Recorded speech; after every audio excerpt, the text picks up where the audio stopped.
E aí, gente, tudo bem? Joia? Voltamos aqui para a nossa última aula da nossa semana 2, né? E agora a gente vai fazer um exemplo aqui com vocês, né? A ideia é fazer um exemplo, e a ideia também da nossa atividade é que vocês também identifiquem dentro da onde vocês trabalham, alguma questão para que a gente possa trabalhar, para que vocês possam desenvolver todas essas etapas aí desse ciclo PDCA, tá bom? Então, na primeira e na segunda aula, a gente falou um pouquinho do ciclo PDCA, da importância do ciclo PDCA, né? Falamos das etapas, né? Da importância de se planejar, identificar o problema, descobrir aonde, por que ele começa. Então, na fase de planejamento, na primeira fase lá, planejar as melhorias e criar o plano de ação. Na segunda fase, a gente já falou um pouquinho do do, que é envolver as pessoas e colocar o plano em ação, né? E na terceira fase, analisar se tudo aquilo que foi planejado, executado, se realmente aconteceu como o resultado foi esperado. E na quarta fase, a gente identificar o que deu certo, o que não deu certo, na parte de action lá, né? No que deu certo, no que não deu certo, né? O que deu certo e o que não deu certo. É importante que a gente compartilhe todo o aprendizado dentro da empresa, tá? É importante que a gente tenha essa comunicação interna para que a gente possa refletir o que possa ser mudado, tá bom? E é isso, a gente falou também nas nossas duas aulas da importância de isso ser um processo sempre contínuo, né? Da gente trabalhar essa questão desse processo de ser contínuo, da gente trabalhar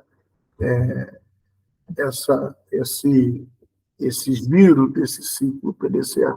Então, do plan, do check, do act. Então, a gente trabalhar a importância desse giro, da importância dessa melhoria contínua.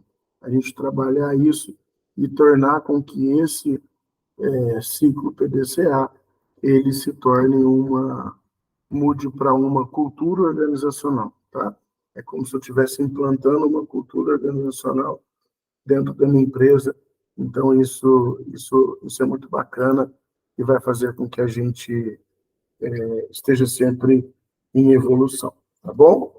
Essa nossa última aula, a gente vai trazer um pouquinho um exemplo de aplicação do ciclo PDCA, que vai auxiliar vocês com relação à atividade dessa nossa semana 2, tá? Na onde eu vou pedir para vocês desenvolverem o ciclo, o ciclo PDCA, tá? Para que a gente possa trabalhar, que vocês possam, ou com que vocês consigam na resolução de um problema, de uma situação que a gente vai mostrar para vocês. Então, eu trouxe aqui um exemplo prático para que já auxilie vocês na resolução também. Nesse nosso exemplo prático, né, a gente vai trabalhar um pouquinho a questão de um problema que acontece em várias empresas, em várias indústrias, que é a questão da redução da inadimplência, por exemplo, né? Da redução da inadimplência que acontece dentro de uma empresa, né? Então, a primeira parte aí, a gente volta lá no planejamento, né?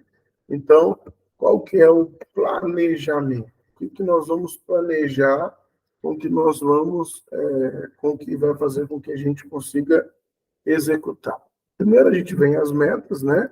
Fazer com que a cobrança seja mais eficaz, aumentando o nível de atendimento em 90%, estabilizar a inadimplência abaixo de 8%. Então, eu estou planejando, né?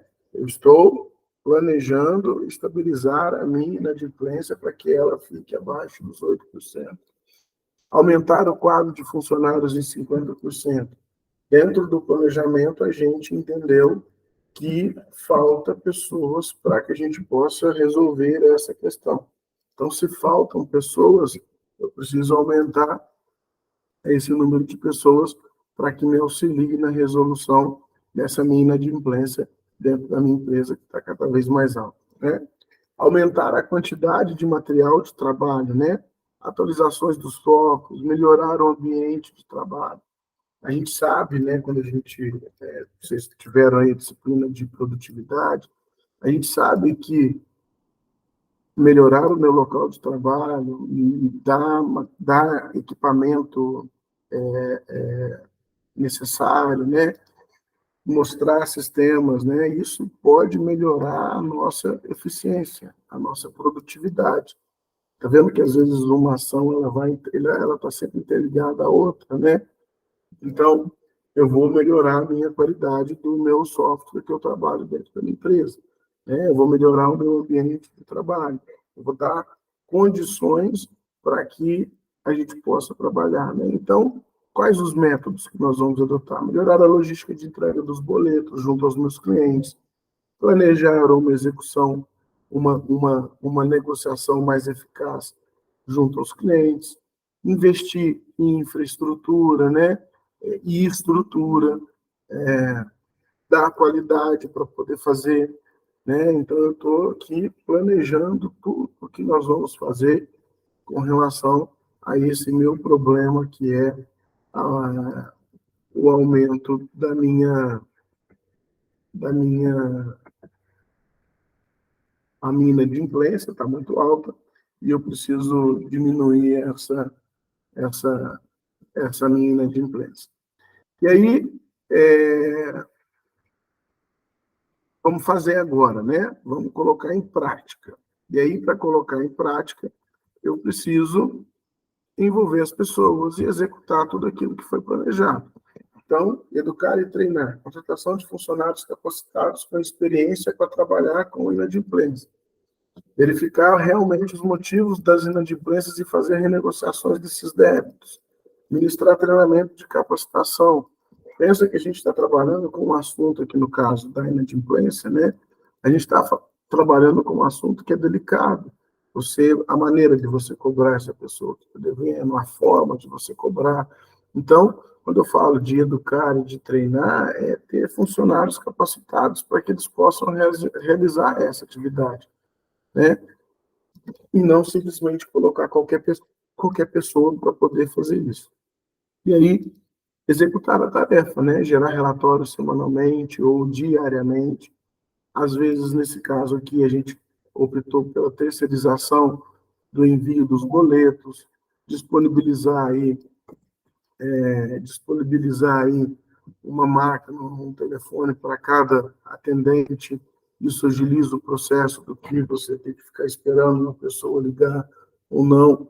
Então, a gente começou a colocar em prática. Então, nessa questão da segunda etapa aí, né, do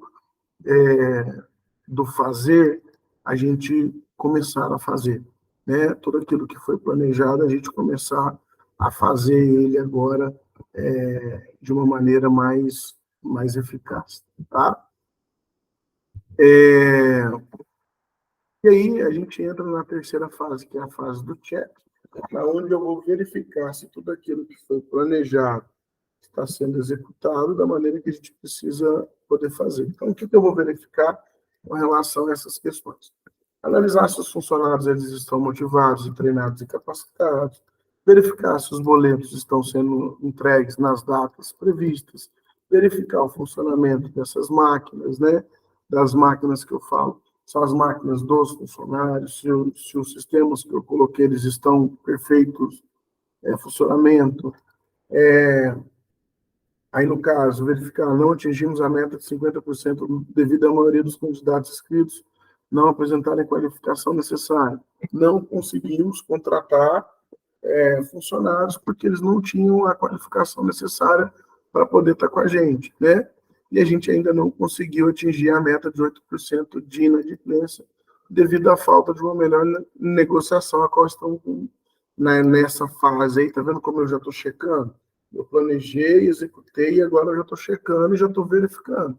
e eu verifiquei que a gente não conseguiu atingir a meta de 50% no aumento dos funcionários e que a gente não conseguiu ficar abaixo de 8% da inadimplência, muito devido à falta de funcionários capacitados para que essa negociação ela ocorra, né?